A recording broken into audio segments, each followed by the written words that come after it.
إن الحمد لله نحمده ونستعينه ونستغفره ونعوذ بالله من شرور أنفسنا وسيئات أعمالنا من يهدي الله فلا مضل له ومن يضلل فلا هادي له وأشهد أن لا إله إلا الله في ألوهيته وربوبيته وأسمائه وصفاته وأشهد أن محمدا عبده ورسوله وبعد السلام عليكم ورحمة الله وبركاته. Nous allons continuer sur le 17e grand péché parmi les grands péchés dans le livre de l'imam Al-Dhahabi rahimahullah ta'ala, qui était al-Kibr, l'orgueil, qui est le voisin de l'arrogance. On continue avec l'explication d'Ibn Uthaymin rahimahullah. Ibn Uthaymin dit wa qila li rajulin madha tara an-nas. Il fut dit à un homme, on a posé la question à un homme, on lui dit comment est-ce que tu trouves les gens?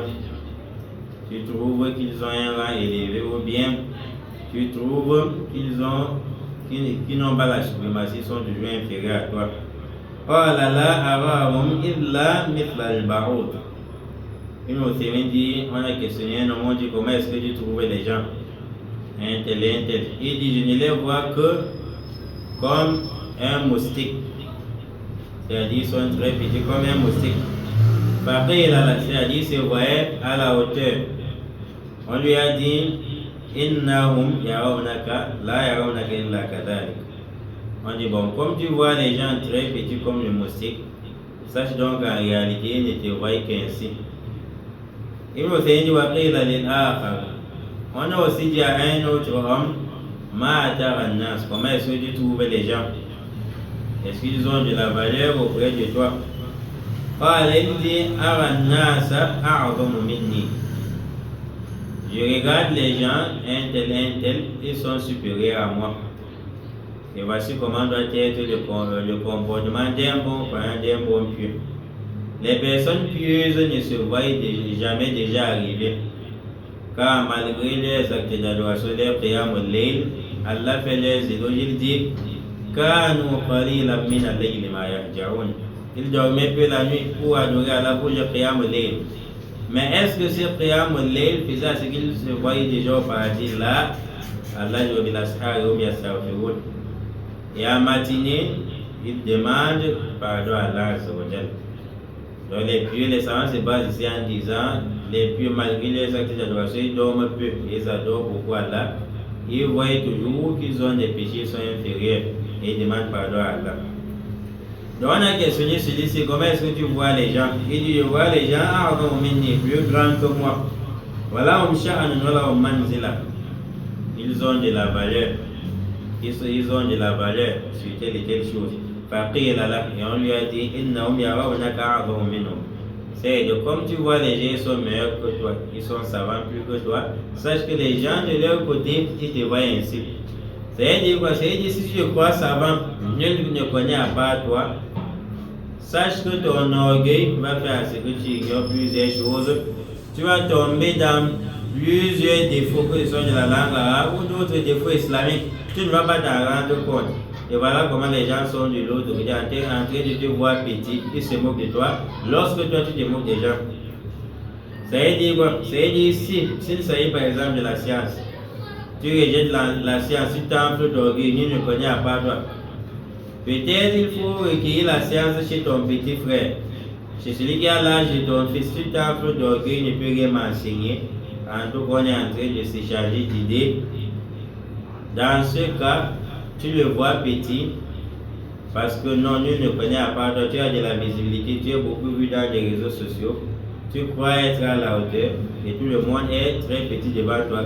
Sache que de leur côté, ils vont voir beaucoup d'erreurs sur toi, donc toi tu ne t'en rends pas compte. Et voilà comment tu les vois petits, ils te voient petits. Ils te voient petits avec une réalité des choses. Et nous Uthaymin dit إنهم يرونك أعظم منهم وأن لك شأنا ومحلا. C'est de sache donc que les gens te voient supérieur à eux et que tu as de la valeur plus qu'eux.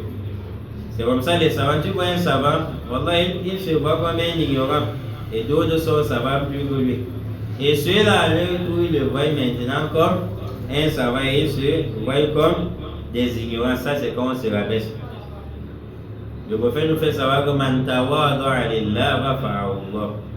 Celui qui se rabaisse pour Allah Azzawajal, c'est Allah maintenant qui va l'élever. Ça ne sert à rien de vouloir t'élever toi-même. Tu le nommes par exemple le plus fort, Sangoku, ou bien tu te nommes épée d'Allah. Ça ne sert à rien de montrer aux gens que tu es épée d'Allah. Quand tu te rabaisses, Allah Azzawajal, il t'élève. Ibn Uthaymin dit فأنت إذا رأيت الناس على أي وجه فالناس يرونك بمثل ما تراهم به. Il dit sache donc la manière dont tu observes les gens, sache qu'ils t'observent ainsi. Sache qu'ils t'observent ainsi. Si tu veux faire comme si nul ne lit bien à part toi, sache qu'Allah va t'éprouver. Tu vas faire des erreurs graves, tu ne t'en rends pas compte et tu ne connais pas la gravité de ces erreurs dans le théorie, dans la lecture. Et voilà comment les gens vont te voir. Tu vas peut-être croire que tu as une belle voix, mais les savants, ils vont te voir comme une personne qui n'a pas de la valeur parce que tu lis mal. À chaque fois que tu veux t'élever, Allah va te rabaisser. Tout comme si quelqu'un se voit par exemple comme épée d'Allah ou bien il se surnomme épée d'Allah. Tu te surnommes épée d'Allah, ça c'est une manière de se voir supérieur aux autres ou bien à d'autres personnes. Sache donc, comme tu te vois épée d'Allah étant déjà arrivé, ils peuvent te voir nul de leur part, de leur côté. Et on s'est dit, إن رأيتهم في محل الإكرام والإجلال والتعظيم ونزلتهم منزلتهم عرفوا لك ذلك. Si tu vois les gens supérieurs que toi, tu vois que les gens ont de la valeur que toi, ils ont la suprématie, la science plus que toi, et toi, par rapport à eux, tu es ignorant, sache que de leur part, ils se voient comme des ignorants et ils te voient comme savants. À un moment donné, quand vous vous rencontrez, je sais qui est savant, qui n'est pas savant. Je te vois comme savant, tu me vois comme savant. Quand tu te rabaisses à Allah Azzawajal, il t'élève. Si tu vois les gens qui sont honorés plus que toi, sache qu'ils te voient honorés plus que qu'ils sont plus grands que toi en termes de science. Sache qu'ils te voient ainsi. Amma batul haq. En ce qui concerne donc, quand on appelle batul haq, yani cacher la vérité qui est le travail des orgueils. فورده وألا يقبل الإنسان الحق بل يرفضه. Quand le prophète dit l'orgueil, c'est pas dans le haq, c'est le fait de rejeter la vérité. Nous c'est le fait que l'être humain n'accepte pas la vérité, mais il refuse cette vérité. Et il rejette cette vérité, considérant sa propre personnalité. Il y a des gens dont lorsqu'ils prennent des décisions, que ce soit dans une mosquée, il y a des gens dont, lorsqu'ils apportent des idées, tu ne dois pas avoir une idée qui contredit son idée. Quand ça contredit, il va toujours te montrer que c'est son idée qui est meilleure, parce que tu es petit devant lui. Ça, c'est l'idée des orgueils. Et d'autres paroles qui sont les paroles des orgueils, c'est le fait de dire je suis le Dieu sur terre. Ou bien tu peux connaître par exemple la physique, la mathématique, le français. Toi-même, tu ressens que tu connais plus que les autres. Quand tu es parmi les gens, les élèves t'admirent beaucoup, tu dis je suis le Dieu sur terre. Ça, c'est le kufr billah. Regarde où l'orgueil t'amène. Ou bien, lors d'une émission, je parle, on me passe la parole, tout partout. Après, tu dis par exemple, moi seul, je peux épuiser l'émission. Ça, c'est la parole des orgueils ou pas? Non, c'est une question. Et c'est la parole des orgueils. Ça, c'est la parole des orgueils. C'est-à-dire, lors d'une émission, on passe la parole à tout le monde. Même si tu vois que tu es supérieur, tu es éloquent plus que les autres, il faut toujours te rabaisser. Quand tu dis moi seul, je peux épuiser cette émission. Si ça dépendait de moi, je peux épuiser cette émission. Il n'y a point de doute, en toute certitude, on a la certitude ici que ça c'est une parole des personnes orgueilleuses. On ne doit pas voir ces marques sur des vraies personnes qui pratiquent la sunna. Et nous dit اعتدادا بنفسه ورأيه فيرى والعياذ بالله أنه أكبر من الحق. L'orgueil lorsqu'on lui apporte de la vérité, un exemple lui dit la manière dont vous avez, voici le Ramadan qui arrive, la manière dont vous avez positionné les imams, ça ne respecte pas le kitab et la sunna. On t'apporte l'éclaircissement avec un hadith clair, authentique. Tu vois peut-être que tu es concerné. Tu es le dirigeant, tu es l'imam central. Au lieu de dire revenir en arrière, faire des efforts pour apprendre, tu empêches à ce qu'on respecte l'imamat comme le kitab et la sunna indiquent. Shaitan te donne une porte de sortie. Ceux qui prêchent maintenant la vérité, tu dis c'est le ria, ils sont en train de faire le ria. Là, ça ce n'est pas le ria. Donc, Ibn Taymiyyah wa liyad de la position d'aller dit annahu akbar min al-haq. L'orgueil voit qu'il est supérieur à la vérité. Non, c'est d'abord sa personnalité, sa supériorité. Il y a certaines personnes, certains musulmans, qui passent leur temps dans des quartiers, même à l'école, à faire des discussions, des débats avec les gens. Quand tu passes le temps à faire ceci, à un moment donné, ça va t'empêcher d'apprendre ta religion. Et si tu parviens à convaincre les gens, ça va te flatter. Tu peux croire que le fait de convaincre un chrétien, tu connais déjà la religion. Alors il y a une différence entre connaître par exemple l'étude comparée et la religion islamique. C'est deux choses différentes. Quand tu parles par exemple, tu prends les versets de la Bible ou de l'évangile ou bien de la Torah. Tu fais des répliques sur les gens. Quand tu arrives sur le point, c'est deux choses différentes. C'est un peu comme celui qui est docteur, celui qui a la licence en sciences du bas monde. Quand j'arrive dans la religion, sache que ce n'est pas la même chose. Ne te trompe pas, il y a du référentiel. Tout comme si quelqu'un a par exemple la science de l'étude comparée, arriver sur la religion islamique, c'est deux choses différentes.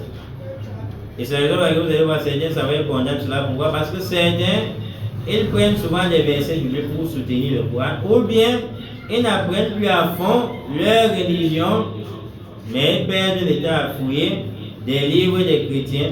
Voilà comment on va les rappeler des hadiths, comme ils ont des vues dans des réseaux sociaux, dans Facebook, dans TikTok, dans YouTube. Ils vont s'emplir d'orgueil, ils ne vont pas accepter la vérité. Shaitan dit il ne faut pas baisser les grades, car les gens te voient déjà élevés. Si tu acceptes telle vérité, tu seras comme une personne inférieure. Il nous dit وعلامة ذلك أن الإنسان يؤتى إليه بالأدلة. Chacun parmi nous peut nous accuser d'orgueil.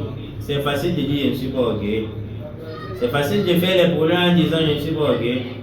Mais les savants disent la définition nous permet de l'identifier. Le fait de dire je ne suis pas calomniateur, je ne suis pas fornicateur, ça ne sert à rien lorsque, en définissant la fornication, l'orgueil et ainsi de suite, les marques, les signes de la définition se trouvent sur toi. Et notre Seigneur va nous indiquer l'un des signes de l'orgueil. Il dit l'un des signes de l'orgueil, il dit c'est lorsque l'être humain on lui apporte des preuves sur un tel acte, min al-kitab wa sunna, du livre dans la provenance du livre d'Allah et de la sunna. On dit voici comment le livre d'Allah a des manières de trancher le problème. Voici comment le prophète Ali sallam dit telle chose c'est haram, telle chose c'est permis. Par exemple la ruqya que tu fais en prenant 200 000, 300 000, 500 000, 250 000. La première intention, ça doit être la sincérité. On apporte les dalils du kitab et de la sunna, indiquant qu'on doit d'abord avoir la sincérité. Et la sincérité doit te pousser à ne pas avoir l'argent à tout prix. L'argent avant tout. C'est ce que la sincérité doit te recommander. On apporte les dalils dans le kitab et la sunna. Il y a certaines personnes qui, lorsqu'ils font par exemple la ruqya, c'est-à-dire les malades sont devenus des malchanceux et des marchandises. Tu apportes le dalil du kitab et de la sunna, c'est comme si tu étais en train de gâter le marché. Ils semblent d'orgueil, ils vont créer des problèmes, donner des raisons qui ne sont pas valables. Un autre exemple, on apporte le dalil du kitab et de la sunna, un tel que vous avez placé dans des mosquées. Selon les hadiths authentiques du prophète, ce n'est pas comme ça qu'on place les mamas, pas à travers l'amitié, pas à travers l'ancienneté. Tu vois quelqu'un sans peu d'orgueil, il rejette les dalils. Et nous avons l'un des signes des orgueils, l'un des signes de l'orgueil, c'est lorsqu'on découvre un dalil, c'est clair. Ce n'est pas que, même si c'était mon intention, tu ne dois pas me connaître. Lorsque mon intention va à l'encontre de ce que tu sais et mon intention est en concordance avec les kitab et la sunna. Pour le problème, nos amis diront par exemple, ah, dans le kitab, mon ami, c'est que vous allez dire là, voici les livres d'Allah qui parlent ainsi. Ah, les sunnah de Rasulillah. Voici la sunna du prophète alayhi salatu wassalam qui parle de telles choses, qui interdit le fait d'être trop cher, par exemple, dans la ruqya, qui interdit de mettre les imams qui ne connaissent pas les prières, déjà ils embrouillent les gens dans la prière. Voilà, mais lui en question, là, il n'accepte pas. Il ne veut pas revenir en arrière. Il persiste dans sa position à l'ara et il persiste dans sa manière de voir les choses. Sous l'effet de sa passion, Ibn Uthaymin, rahimahullah, dit, ça c'est le rejet de la vérité. Donc, chers frères, Inch'Allah, on avait commencé un peu tard. La semaine prochaine, on va continuer avec cet orgueil. On va continuer avec la parole d'Ibn Uthaymin, Inch'Allah. والله أعلى وأعلم سبحانك اللهم وبحمدك أشهد أن لا إله إلا أنت أستغفرك وأتوب إليك والسلام عليكم ورحمة الله وبركاته.